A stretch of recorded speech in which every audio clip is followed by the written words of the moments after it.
আমার গার্লফ্রেন্ডের সৎমা নিজের পরকীয়া প্রেমের দোষ থাকতে আমার গার্লফ্রেন্ডকে কিডন্যাপ করিয়েছে। একটু আগে আমি রাস্তা দিয়ে হেঁটে যাচ্ছি, এমন সময় পেছন থেকে আমার বন্ধু সাজিদ আমাকে ডাক দিয়ে বলল, ওই রনি দাঁড়া, তোর সাথে কথা আছে। কথাটা শুনে আমি পেছনে ফিরে তাকালাম আর বললাম, কি রে, কি হয়েছে? সাজিদ বলল, তোর গার্লফ্রেন্ডকে কে বা কারা জানি তুলে নিয়ে গিয়েছে। আমি অনেক আটকানোর চেষ্টা করেছি কিন্তু পারিনি। কথাটা শুনে সবার আগে আমার সন্দেহ হলো ওর সৎমায়ের উপর। কেনই বা ওর সৎমায়ের উপর সন্দেহ হয়েছে তা আপনারা পরেই বুঝতে পারবেন। কিডন্যাপের কথা শুনে মনে হচ্ছে আমার পায়ের নিচের মাটি সরে যাচ্ছে, কারণ এই পৃথিবীতে আমার গার্লফ্রেন্ড অনেক অসহায়। মেয়েটাকে এই দুনিয়াতে বোঝার মতো শুধু আমি আছি, কারণ আমার গার্লফ্রেন্ড কথা বলতে পারে না, সে হলো বোবা। ওর নাম হচ্ছে রিয়া। রিয়াকে আমি অনেক ভালোবাসি, বলতে পারেন নিজের জীবনের থেকেও অনেকটা বেশি। এই পৃথিবীতে আমি ছাড়া ওর আপন বলতে কেউ নেই, যে কিনা তাকে নিঃস্বার্থভাবে ভালোবাসে, নিঃস্বার্থভাবে পাশে থাকে। রিয়ার মাও এই দুনিয়াতে বেঁচে নেই, যে আছে সে হলো রিয়ার সৎমা। যখন ওর মা মারা যায়, রিয়ার বাবা দ্বিতীয় বিয়ে করে নেয় আর ওর বাবা প্রবাসে থাকে, এজন্য বাবার ভালোবাসা থেকে বঞ্চিত। মাঝে মাঝে আমাকে জড়িয়ে ধরে কান্না করে, একটু সুখ পেত আমাকে বুকে জড়িয়ে নিয়ে ওর দুঃখের কথাগুলো শেয়ার করে। সৎ মায়ের অত্যাচারে আর অবহেলায় দিন শেষে মেয়েটা শুধু একটু সুখের আশায় আমার কাছে আসতো। আমার কাছে তার সকল সুখ দুঃখের কথা শেয়ার করত আর বলতো, আমাকে নিজের কাছে নিয়ে যাও না, সারা জীবন তুমি আমাকে আগলে রাখো প্লিজ। আমার ওইখানে দম বন্ধ হয়ে আসে। আপনারা হয়তো ভাবছেন বোবা মেয়ে কিভাবে কথা বলছে, আসলে আমি ওর প্রতিটা ইশারা বুঝতে পারতাম। প্রথম দিকে একটু কষ্ট হতো, কিন্তু আস্তে আস্তে অভ্যাস হয়ে গেছে। ভালোবাসা বলতেও তো একটা কথা আছে, তাই না? সাজিদকে বললাম, আচ্ছা তুই যা, তোর সাথে পরে কথা হবে। এটা বলেই আমি চলে গেলাম। হঠাৎ করে মাথায় এলো রিয়ার সৎমা হয়তো কিছু জানে। রিয়াদের বাসার সামনে গিয়ে কলিং বেল বাজাতে রিয়ার সৎমা দরজাটা খুলে দিল। গিয়ে দেখি ওর সৎমা পায়ের উপর পা তুলে কার সাথে যেন ফোনে হেসে হেসে কথা বলছে। আমাকে দেখে ফোন কেটে দিয়ে বলল, কি রে আমার মেয়ের নাগর, এখানে কি করিস? রিয়ার আম্মুর কথা শুনে আমি সরাসরি বললাম, রিয়া কোথায়? রিয়ার সৎমা বলল, রিয়া কোথায় আমি কি বলবো, আর ও তো সবসময় তোর সাথেই থাকে, আমাকে কেন জিজ্ঞেস করিস? আমি বললাম, ওকে কে বা কারা কিডন্যাপ করে নিয়ে গেছে, আপনি কিছু জানেন না? আমার কথা শুনে রিয়ার আম্মু অন্যদিকে মুখ ফিরিয়ে বলল, আমি কিছু জানি না, আর কিডন্যাপ করেছে ভালো করেছে, ওর মতো মেয়ে বেঁচে থাকার চেয়ে মরে যাওয়াই ভালো। আমি বললাম, যদি আমার রিয়ার কিছু হয় আপনাকে কিন্তু ছাড়বো না আমি, এই বলে দিলাম। রিয়ার সৎমা বলল, তুই বুঝি আমাকে হুমকি দেস? আমি বললাম, আগে ওকে খুঁজে পাই, পরে দেখেন আপনার কি করি। রিয়ার জন্য রাতে পরকীয়া প্রেমিককে নিয়ে আসতে পারেন না, তাই তো? মনে করেন আমি আপনার সম্পর্কে কিছু জানি না, আমি খুব ভালো করে বুঝিয়ে দিব যদি রিয়ার কিছু হয়। এখন আসি শাশুড়ি আম্মা। এই কথা বলে ওদের বাসা থেকে বের হয়ে গেলাম। সারাদিনে অনেক জায়গায় ওকে খুঁজেছি, কিন্তু কোথাও পাই নাই। এখন শুধু কান্না ছাড়া আমার কোনো উপায় নেই। পৃথিবীতে এত এত মেয়ে থাকতে ওকে কেন তুলে নিয়ে গেল? ও বোবা একটা মেয়ে, কথা বলতে পারে না, নাকি ওকে টার্গেট করা হয়েছে? রিয়াকে খুঁজে না পেয়ে আবার বাড়িতে চলে গেলাম। বারান্দায় বসে বসে কান্না করছি।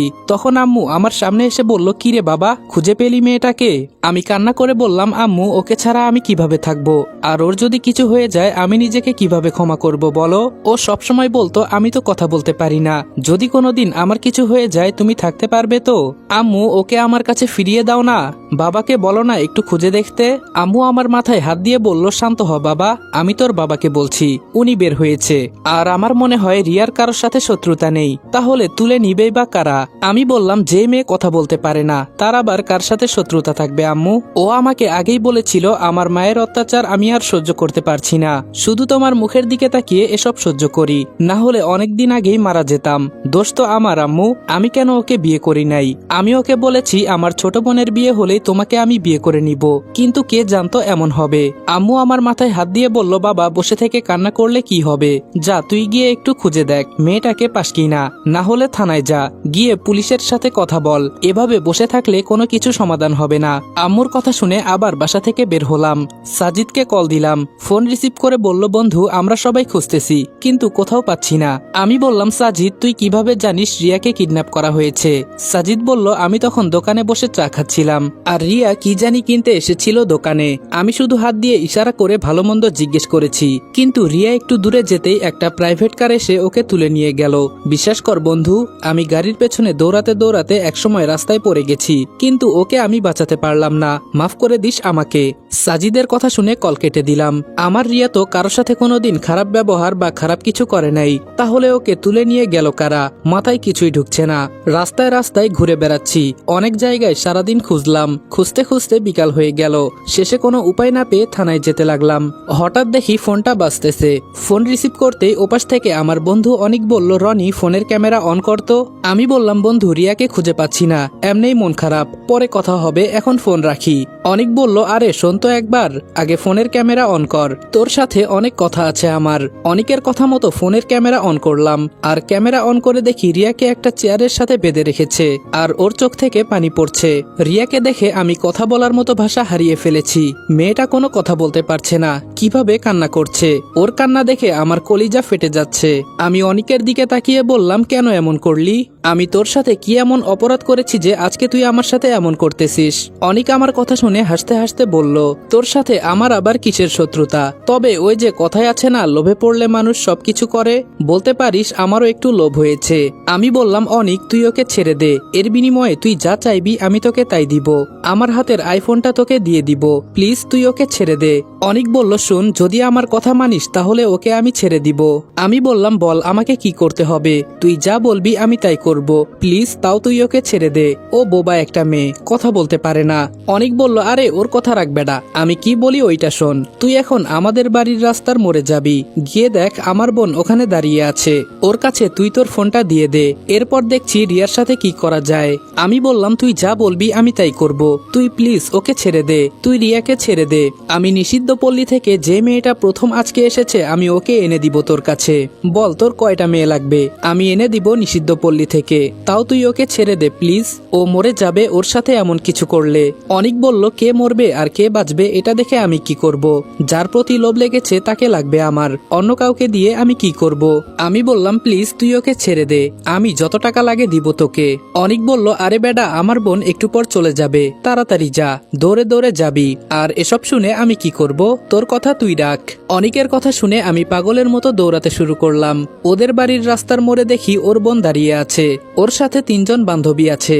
ওর বোনের কাছে ফোনটা দিতেই ফোনটা নিয়ে চলে গেল, একবার আমার মুখের দিকে পর্যন্ত তাকায় নাই। আগে কত ভাইয়া ভাইয়া বলে ডাকতো, মানুষ ঠিকই বলে, বিপদে পড়লে বন্ধু চেনা যায়। আমি তাড়াতাড়ি বাটন ফোনটা বের করে অনিকের নাম্বারে কল দিলাম।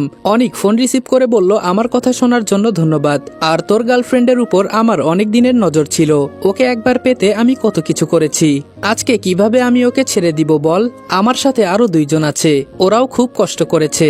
তুই আমার কথা শুনেছিস, আমি আমার কাজ শেষ করে তোকে ঠিকানা দিয়ে দিব, পরে চলে আসবি, ঠিক আছে? এখন ফোন রাখি। এই কথা বলে অনেক কল কেটে দিল। আমি ধপ করে মাটিতে পড়ে গেলাম। যার জন্য এত কিছু করলাম আজকে আমি তাকে বাঁচাতে পারছি না। আমার নিজের বন্ধু আজকে ওর ইজ্জতের উপর হাত দিল, বুক ফেটে কান্না পাচ্ছে। ওইদিকে রিয়া হয়তো ভাবছে আমি ওকে বাঁচিয়ে নিব, কিন্তু আমি পারলাম না ওকে বাঁচাতে। অর্ধেক জ্ঞান হারিয়ে রাস্তায় পড়ে আছি। কয়েকটা ছেলে এসে আমার মাথায় পানি দিচ্ছে। ছেলেগুলো আমাকে ধরে বাসায় নিয়ে গেল আর বলছে, ভাই তুমি সুস্থ আছো তো? তোমার কিছু হয় নাই তো আবার? আমি কোনো কথা বলতে পারছি না, শুধু চুপচাপ তাকিয়ে আছি। জীবনে যাকে একটু পাওয়ার ছিল আজকে সবকিছু হারিয়ে ফেলেছি মনে হচ্ছে। বাসার কাছাকাছি যেতেই আম্মু আমাকে দেখে দৌড়ে বের হলো। আম্মু আমাকে দেখে কান্না করে বলছে, বাবা তোর এই অবস্থা হলো কি করে? কি হয়েছে তোর? আমি শুধু আম্মুর দিকে তাকিয়ে আছি, কোনো কথা বলছি না, শুধু চোখ দিয়ে টপ টপ করে পানি পড়ছে।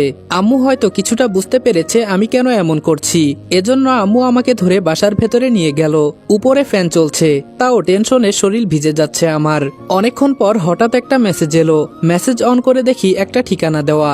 সবকিছু ফেলে বাসা থেকে বের হয়ে দৌড়াতে শুরু করলাম।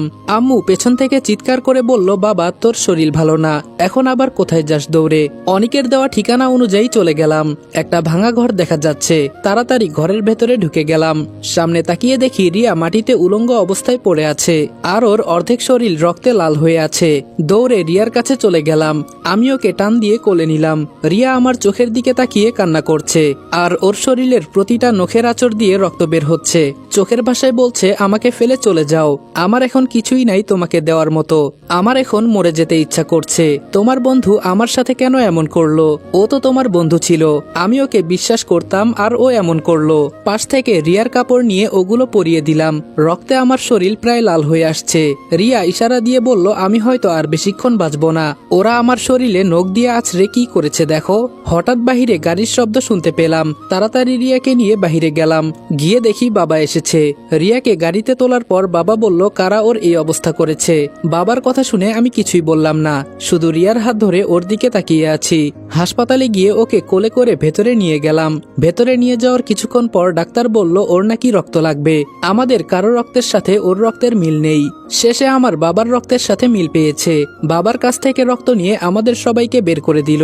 ডাক্তার আমাদের বলল আপনারা বাইরে থাকেন, আমরা দেখছি। হাসপাতালে সবাই এসেছে। আম্মু তো আমার মাথায় হাত দিয়ে শুধু বলছে কান্না করিস না বাবা, যা হয়েছে তার জন্য কান্না করলে কি সব ঠিক হয়ে যাবে? পরে এই বিষয়ে কথা বলবো, এখন রিয়া একটু সুস্থ হোক। এর মাঝে সাজিদ বলল রনি কে বা কারা এমন করেছে, জানতে পারলি কিছু? আমি চোখের পানি ছেড়ে দিয়ে বললাম সেদিন আমার আম্মু নিজ হাতে বিরিয়ানি রান্না করে আমার সব বন্ধুদের খাওয়ালো। সেই বন্ধু ওর সাথে এমনটা করতে পারলো? অনেককে আমি কতটা বিশ্বাস করতাম।